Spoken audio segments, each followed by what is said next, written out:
Hello, Serena Kashmir here. Welcome back to my channel where every week I teach you guys something new that I learned. So this week we're going to be talking about cats. Now if you follow me on social media at all, you know that I'm obsessed with my cat Raja. I've had this cat for 2 years now. We are super in love, super in sync. We could not have a closer relationship. And I've learned a lot of things about cats and taking care of them by taking care of him. And so I thought I would share with you these wonderful tips about having a cat. Okay, first things first. Most cats are much pickier than my cat is, but he still has his way of letting me know that if his area isn't clean, it's my fault. So keep that litter box clean, keep the water bowl fresh, keep the food bowl fresh. My cat and litter is so obnoxious. I have had every kind of litter box, every kind of litter, the clumping, the non-clumping, the unscented, the scented. My cat will get the litter everywhere. Everywhere. It doesn't matter if I have mats around or I close the door or what I try. I will put in the description below the link to the litter box that I finally found that like completely encapsulates him. He has to enter from the top. Also, when it comes to the actual litter, my personal favorite is this brand called Scoon. It comes in a cardboard box and it has like this little pop-up feature to it. And so instead of having to like scoop all the time and then ever so often, however you want to, like deep cleaning the actual litter box, which can be really hard because like the pee sticks to the litter, which sticks to the box. It's disgusting.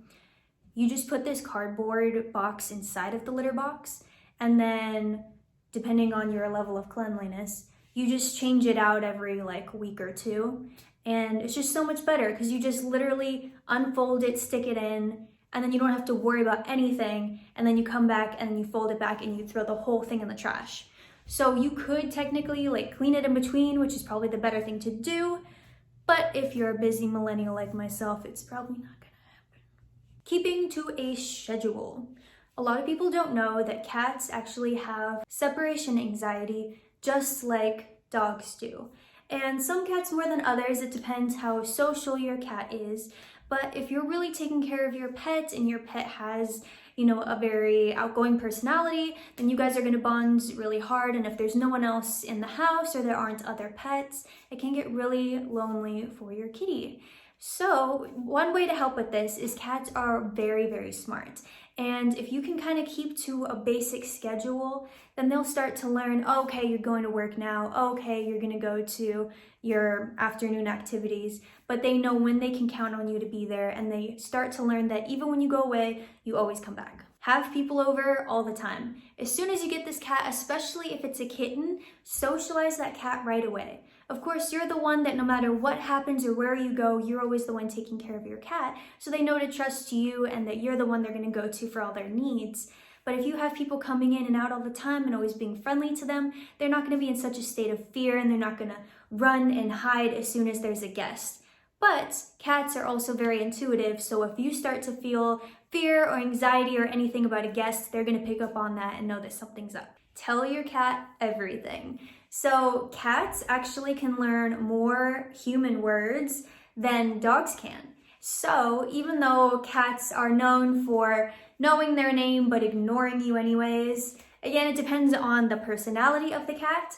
But the more that you talk to the cat, the more they realize that they're expected to respond to you. They're not just this thing in the background of your life, but they're another being you live with, and you expect reactions from them. So then you'll start to have more of a communication back and forth. They'll tell you their needs upright. They'll start to learn words. If I say window or water or kitty food, my cat knows exactly what I'm talking about, and it really helps bond the relationship and make sure the cat knows that his or her needs will always be met. Along with this, overdo your affection. Be all over this cat, especially for cats that are social. They're gonna love this. But even for cats that are not, we have the ability to nurture our pets into loving, full, well-rounded personalities. So if you are always giving them affection, they'll at least know where they stand in your life, and they'll start to be more affectionate towards you as well. So I had a rule from the very beginning with getting my kitty, which is if he ever wants to leave my arms, I will let him. That way he knows if he's in danger or we're in a serious situation, that if I hold on to him, he doesn't have to be scared, he doesn't have to claw me, he knows that I'm taking care of him. This has worked really, really well. So I always pick him up and I hold him and I squeeze him, but as soon as he goes like this, I let him down right away. So he always knows he's in control. He doesn't have to worry that when I give him a big bear hug and I've got all of me around him, he still feels safe that he's not gonna be squished or stuck or anything. But we've traveled a lot, my cat and I, and airports are terrifying for cats, especially if they're not medicated. So I went to New York, and when I went there, my cat, I thought, took the medication, but he didn't. So he was fully awake and aware and was really scared. And when you go through security, you have to take your pet out of the carrier and hold them, which can be difficult. So he did start to squirm, and that's the only time that I held on to him and didn't let him go. And he was surprised, but he seemed to understand, and he relaxed and knew I was taking care of him. And ever since then, I just let him go whenever he wants. And so, yeah, it's a good communication system. Cats can play human games and dog games that you may not expect. For example, me and my cat, we play hide and go seek and we play fetch. And you don't have to kind of sit down and explain the rules, but it's just instinctual. So if you chase your cat and then he knows that when he gets caught, all you're going to do is love on him. He's not going to be in a state of fear. He knows you're just playing. And then if you run away and hide and then he finds you and you go boo, and then again you love him up and everything, he knows he doesn't have to be afraid. This is fun. If you come home after being at work all day and you feed your cat and then you kind of throw a little kitty ball for them and then you ignore them, well, what kind of life is that for the cat? Well, then of course they're going to learn that they're not that important to you, you're doing other things, and they don't need to be that social and engaged with you, but it also brings the kitty's self-esteem down, and why would you want to do that? So treat them like a toddler that needs to be played with, that needs energy and attention, and make sure that you're not just playing, just giving them toys for them to play on their own, that has its own place, but make sure that you're also actively interacting and playing games with them one-on-one. With that, I sometimes am like, oh my God, cat, I can't play with you right now. I'm trying to study or whatever I'm doing. So I recommend interactive toys. So there's this robot that I just got with this stick, and you have like a remote control that you can control it with, but you can also just put it on automatic and have it just take off by itself. I also know some friends that have cats, and their cat just like meows and meows and meows, and their solution is also interactive toys. So I'll put in the description below a link to the toy I just got that works really well. There's also this laser that also has an Alexa in it, and that laser has been super fun for my cat, so I'll also put that below. Now, you do want to have a last resort punishment for your cat. So at first I started off with a timeout system, and that worked pretty well. So if my cat was scratching the furniture, just scratching anything he wasn't supposed to, I would give him a few warnings, and if he didn't stop, I would go and put him in timeout. And that would be the bathroom where I close the door and I wait till he stops meowing and then I let him out. And that worked pretty well. But since I've moved and I have a 2-story place now, it's hard to just pick one room and have to go up and down the stairs and the whole thing. So what I started doing is getting a spray bottle. So I usually just have to say, do you want me to spray you? And then he looks terrified and doesn't do anything anymore. If that doesn't work, I then hold up the bottle and then he looks terrified and stops doing it. But then if that doesn't work, I'll spray the air that's like in his direction, but like if he's here, I'm spraying back here so it doesn't actually hit him. And then that usually makes him stop. The very last case scenario, I will come over and I will spray, and it's just water in his face, and you know cats hate water. Who wants water in their face? But again, this is super, super last resort. Of course it doesn't hurt him, but he's had all of those warnings and it usually never goes that far.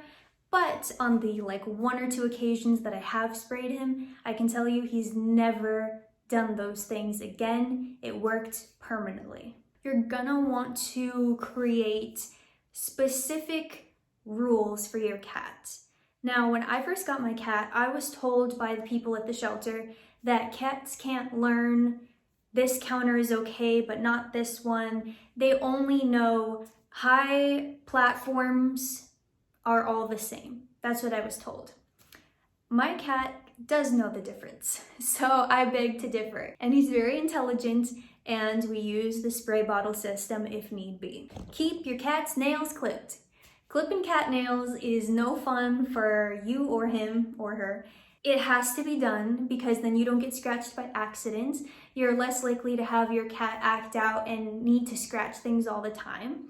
And so the best way I found to do this is to let him or her know what you're doing, show them the clippers, always touch your kitty's paws, just all the time, just in general, because they have very sensitive paws and they don't like to be touched. So if you just get in the habit as soon as you get your cat, you're constantly touching their paws, telling them how great their paws are, petting their paws, whatever, they start to get used to you touching their paws, and that helps with nail clipping.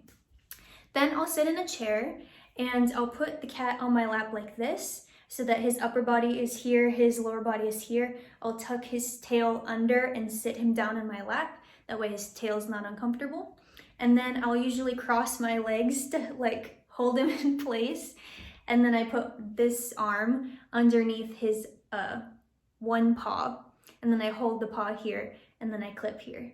And then after every single clip, I kiss him and tell him how great he is.